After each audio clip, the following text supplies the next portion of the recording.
জাগো বাহে তিস্তা বাঁচাই।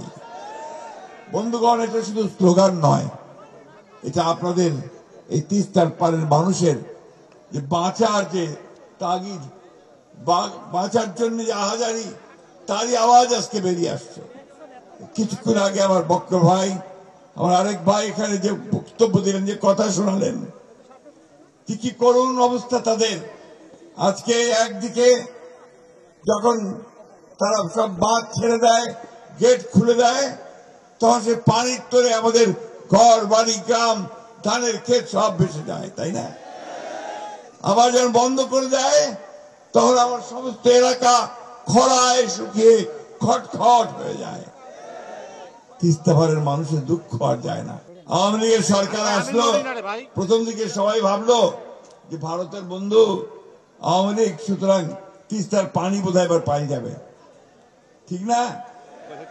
লবডঙ্ক 15 বছরে বাংলাদেশ থেকে বেঁচে দিছে, তিস্তার এক ফোঁটা পানি আনতে পারে নাই।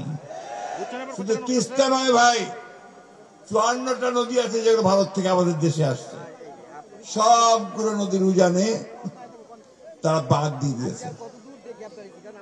বাঁধ দিয়ে তুলে নিয়ে যায়, পানি তুলে নিয়ে যায়, বিদ্যুৎ উৎপাদন করে, আর আমাদের দেশের মানুষ এখানে ধান ফলাতে পারে না, ফসল ফলাতে পারে না, তারা তাদের জীবন জীবিকা থেকে সম্পূর্ণ বঞ্চিত হয়। আমাদের জেলে যারা মাছ ধরেন তারা মাছ ধরতে পারে না।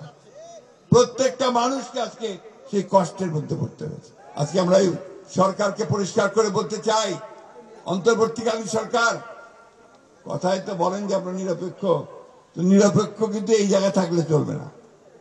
এই জায়গায় আপনাকে মুখ খুলতে হবে, ভারতকে বলতে হবে যে আমার পানি ন্যায্য হিস্সা আমি চাই। আর আপনি যেহেতু অন্তর্বর্তীকালীন সরকার, খুব তাড়াতাড়ি নির্বাচনটা দিয়ে জনগণের সরকারের হাতে ক্ষমতা দেন। ভারতকে পরিষ্কার করে বলতে চাই, আগেও বলেছি এখনো বলছি, বাংলাদেশের মানুষের সঙ্গে যে বন্ধুত্ব করতে চান, তাহলে আগে তিস্তার পানি দেন।